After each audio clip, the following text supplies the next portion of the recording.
Welcome to the Marketing Combat Podcast. My name is Jason Donnelly. It depends on if you're a telemarketer or not. And with me today is the magic man himself. He can make things disappear. He can make things reappear. I don't know where I'm going with this, but his name is Chris Kubbernus. Tell us what we're arguing about today, Chris. Hello. Thanks, Jason Donnelly. Jason Donnelly, it's good to see you again. We are talking. I think this is a good name. Actually, like your middle name should be Don and your last name should be Nelly. Jason Donnelly. Donnelly is one of my favorite. You got to get like a nice little Band-Aid there, and then you'd be rocking They call me so, Donnelly. Or it's like that, yes. So this is famous Italian, Irish people. So welcome back to the Marketing Combat Podcast. Today we're talking about Instagram's new unskippable ads. Good or bad.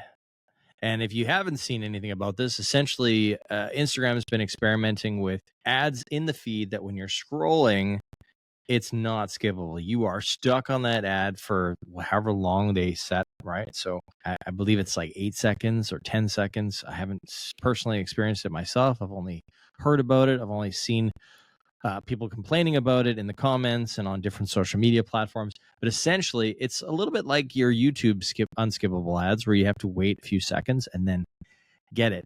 And I'm going to take the position that unskippable ads are amazing and should be done. And Jason's going to take the position of they're horrible. So I'm going to start off the debate. This is easy. I softballed it. I threw you a softball, man. So the reason why I think that unskippable ads are a good thing is because we have been in the marketing game, in the advertising game, we have been fed lies from Facebook, Instagram, all of these platforms other than YouTube, really. YouTube is the good guy in this, which is interesting. But we've been fed lies from all these platforms. We've spent a ton of money on them, advertising our wares.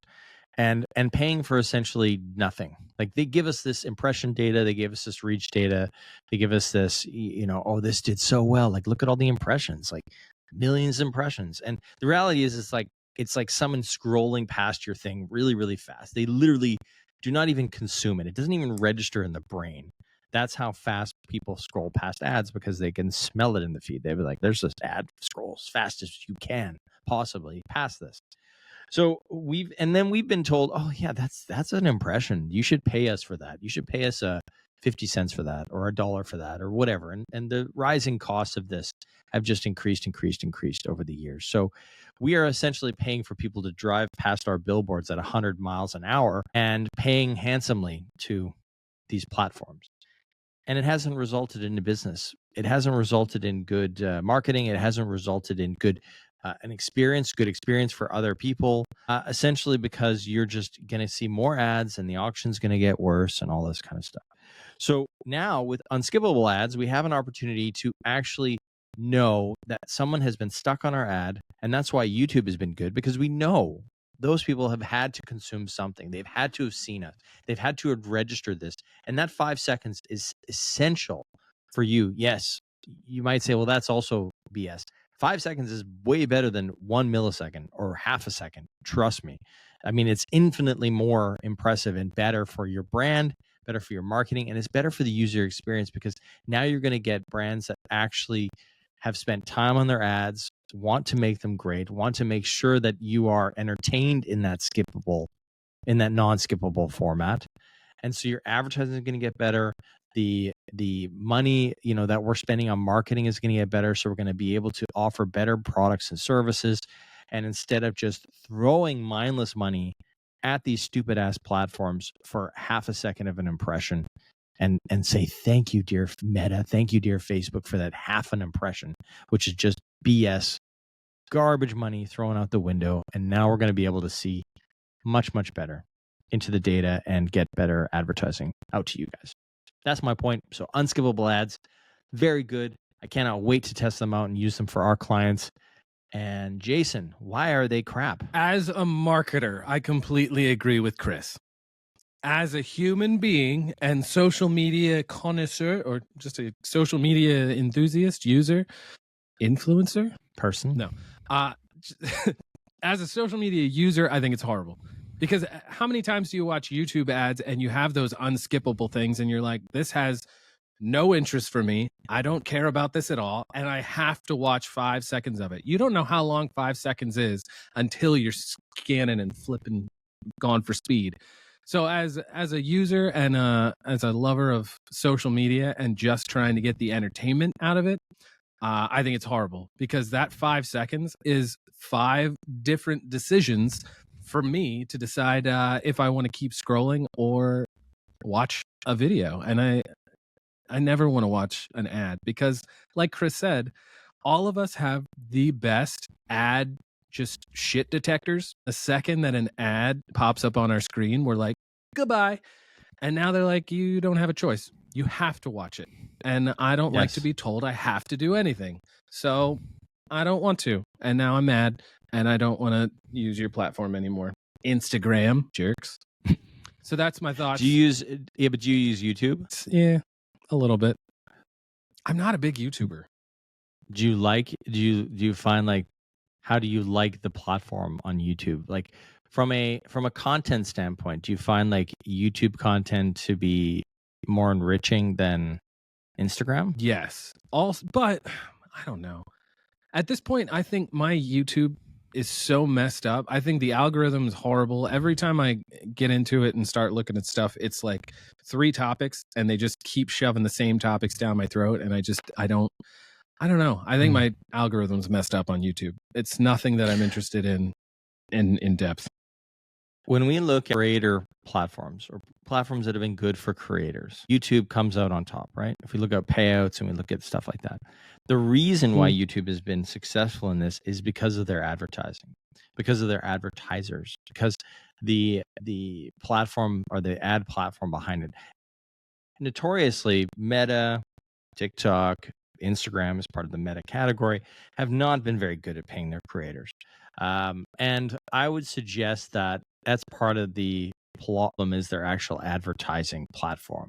It doesn't give us enough data into who's good to advertise on, what content is good to advertise on, versus YouTube where it's like it's a commercial before the content. And I think that this platform change of advertising with unskippable ads before you see the content will be a very good indicator of who's a good advertise, like whose content is good to advertise on and who's not. And I hope it will contribute to better payouts for creators. But that being said, I don't know if it will. I think that creators need to take more of a stand and move over to YouTube and be less on these other platforms. If that's going to happen. Do you think TikTok's going to do that with their 60-minute ads? Or 60-minute ads? Could you imagine? 60-minute that's called just normal TV. TikTok's, yeah. TikTok's 60-minute length. I think they're just going to shove a whole bunch of non-skippable ads in the middle of it. They should, and then they should start paying their creators better. That's going to up the ante and make it a better platform. So that's my opinion. They should, and I think it will put onus on. It'll wake people up, and it'll less, like I said at the beginning of the podcast, less crap, less us marketers paying for bullshit. And I think that'll contribute better to better margins, better ads, better creativity, better use of the platform, slow things down a bit, and not have everyone scrolling a million miles an hour past stuff that they find is irrelevant. So that's my take on it. Yeah, I'm going to say one more thing. As a marketer and advertiser, I hate ads. So if people can get ads out there that don't look like ads and actually feel native and feel fun and are actually entertaining, that's where they're going to win. If they need to be forced or not, that's where they're going to win. What's everybody else think out there? What do you influencers think? Is YouTube the platform to get you paid? You tell us. Maybe we'll talk about that next time. Let's do that.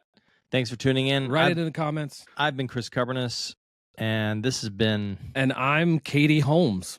Of course he is. Yes, Katie I'm Holmes. not really sure why. Why is that the first... I don't... Jason's brain is broken. Thanks for tuning in. It's been Katie Holmes. It's been real. Please subscribe. Please like, share, comment, do all the things. Press all the buttons, and help Jason in the process. He needs a Or therapist. we'll force so you to watch an ad. Seriously. anytime, yeah, we'll force you to watch ads at the beginning of this. Therapists, reach out. Thanks for tuning in. See you guys next time. Bye, everybody.